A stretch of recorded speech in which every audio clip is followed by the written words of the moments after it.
Hi, my name is Julie Deering, and I've been wondering, have any of you ever needed to walk down a dimly lit street on a dark night and had a feeling that someone may be following you and you wished you had a way to protect yourself? Research shows that individuals have the right to own firearms and that the forefathers of the United States intended for us to have this privilege. Because of this, the Second Amendment of the Bill of Rights was incorporated into the U.S. Constitution. This presentation will show you that personal use of firearms should not be banned because the banning of this right would be unconstitutional, and firearms provide each one of us with a good source of security.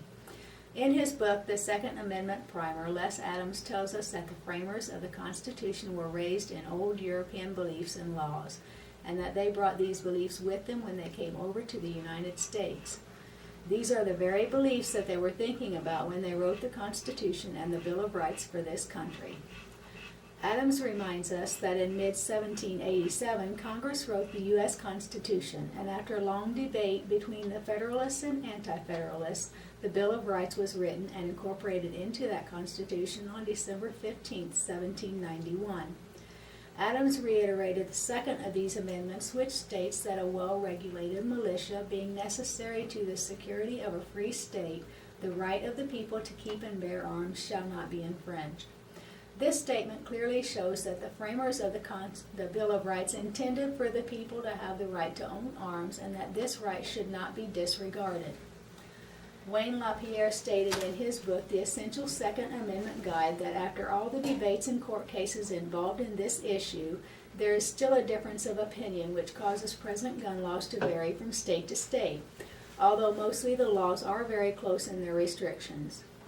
LaPierre informs us that 48 of the states have adopted right-to-carry laws. Of these states, only Vermont does not require a permit, and it is illegal to carry in Wisconsin and Illinois altogether. Some people believe guns are dangerous and should be banned from personal use, but this is not completely true. It is a fact that there have been a great number of accidents from the use of firearms, but proper training on how to handle and store them can make them virtually harmless.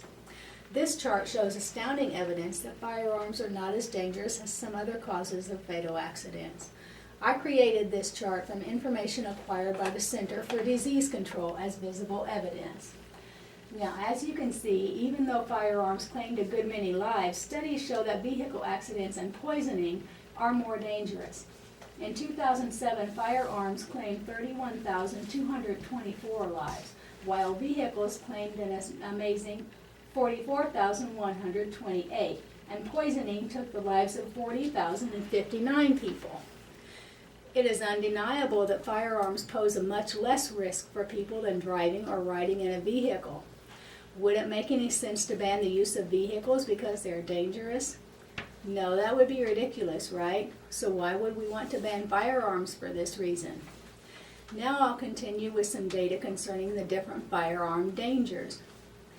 Adams also quoted Cesare Beccaria, author of On Crimes and Punishment, as saying that banning guns would result only law-abiding citizens to be unarmed. Beccaria conveyed that if a person would commit other crimes, they would probably not adhere to the laws concerning guns. Adams strongly believes that the laws banning guns would only encourage crime because the assailants would feel secure that their victims wouldn't have the means for defense. LaPierre also included in his book that some data that Professor John R. Lott Jr. found when he conducted a study between 1977 and 1984 concerning crime rates during that time. Lott found out that since the laws had changed allowing people to carry concealed weapons, the crime rates had declined. Lott judged the reason to be that criminals are more reluctant to act when they don't know if their potential victim is carrying a weapon, and this poses a greater risk for the criminal. Another study that LaPierre found to be impressive was one conducted in the 1990s by Professor Gary Kleck and his colleague Mark Gertz. It revealed that 40% of criminals didn't commit crime for fear that the intended victim could be carrying a weapon, and 34% of criminals were scared off, wounded, or captured because their victim was indeed armed. In conclusion, even though there are many who believe otherwise, our right to possess weapons is clearly outlined in the U.S. Constitution. And it has been proven that gun-related crimes have declined since firearms have been made more permissible. As American citizens, we need to let our government know that we deserve to be able to exercise our constitutional rights. Personal use of firearms should not be banned because banning this right would be unconstitutional, and firearms provide us with a good source of security. Now, I'll be happy to answer any questions you may have. What kind of benefits did the ancient Europeans have?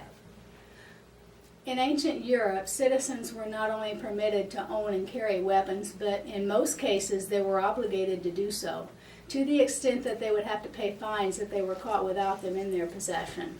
Ancient Europeans believed that every available and capable man should be armed and ready to protect their country and their home. The Second Amendment uses the term militia. What does that term really mean? Good question.